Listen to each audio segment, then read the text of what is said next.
छत्रपती संभाजीनगरच्या आजच्या दौऱ्यामध्ये ऑरिक सिटीचा आढावा राज्याचा उद्योगमंत्री म्हणून मी घेतला, MIDCचा देखील आढावा घेतला आणि 2-3 महत्त्वाचे निर्णय छत्रपती संभाजीनगरसाठी आम्ही आज जाहीर केले। त्याच्यामध्ये ऑरिक सिटीमध्ये 9 एकर जमीन ही क्रीडा संकुलासाठी आरक्षित करण्यात आलेली होती आणि क्रीडा संकुलाची आरक्षित जमीन ही वस्तीपासून लांब होती।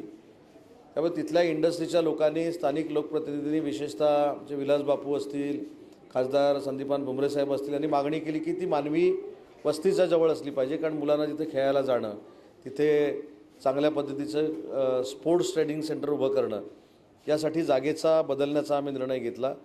9 एकरच्या ऐवजी 15 एकरमध्ये आता DMICच्या मार्फत हे क्रीडा संकुल उभारण्याचा आम्ही निर्णय घेतला आहे। त्याच्यासाठी कन्सल्टंट नेमण्याचा देखील निर्णय झाला आहे आणि पुढच्या 2 वर्षामध्ये हे छत्रपती संभाजीनगरसाठी औद्योगिक विकास क्षेत्रामध्ये फार मोठं क्रीडा संकुल त्या ठिकाणी निर्माण होईल। अजून आपल्याला एक माहिती आहे की आपण 50 एकर जमीन आंतरराष्ट्रीय एक्झिबिशन सेंटर त्यासाठी दिलेली होती आणि अनेक वर्षापासून मागणी होती की DMICमध्ये हे संकुल उभं करावं। त्याच्यामुळे त्याचा पार्ट 1 जो आहे त्याच्यासाठी आम्ही आता पैसे देतोय आणि त्या पैशामधनं पुढच्या 2 वर्षामध्ये एक्झिबिशन सेंटर उभं करण्याचा देखील निर्णय आम्ही त्या ठिकाणी घेतलेला आहे। अनेक रस्त्याला मंजुरी दिलेली आहे, अनेक शेतकऱ्यांचे प्रश्न, उर्वरित प्रश्न जे होते ते सोडवण्याचा आम्ही निर्णय घेतलेला आहे।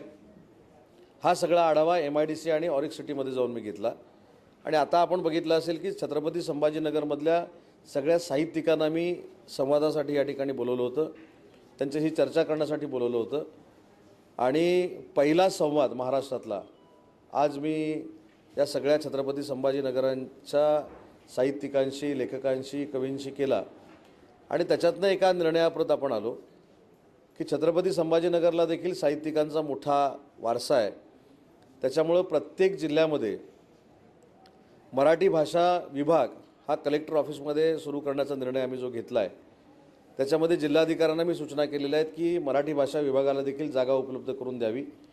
मराठी भाषा अधिकारी त्या ठिकाणी येईल आणि त्याचं कार्यालय 2 महिन्यामध्ये इथे सुरू होईल।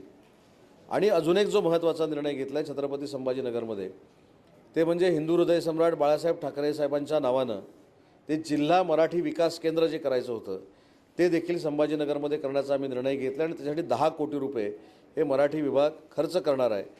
त्याच्यामध्ये तुम्ही जर साहित्यिकांच्या काही चर्चा ऐकल्या असतील, जे साहित्यिकांनी किंवा लेखकांनी मला सांगितलं ते त्याच्यामध्ये आम्ही इन्क्लूड करतो आहे। बोलीभाषाचा विभाग असेल, ग्रंथालय असेल, रिसर्च करण्याची प्रक्रिया असेल, तिथे येऊन अभ्यास करण्याची प्रक्रिया असेल, हे सगळं छत्रपती संभाजीनगर जिल्हा मराठी विकास केंद्रामध्ये सुरू होईल। तर ते 10 कोटी रुपये मंजूर करण्याचा देखील निर्णय आज या बैठकीमध्ये मी घेतलेला आहे। दोन्ही बैठका अतिशय खेळीमेळीच्या वातावरणामध्ये झाल्या। अनेक सूचना मला मराठी भाषेसाठी देखील आलेल्या आहेत। मराठी भाषेच्या अंतर्गत बोली भाषांचा शब्दकोश तयार करावा, ते देखील करण्याचा आम्ही निर्णय घेतो आहे।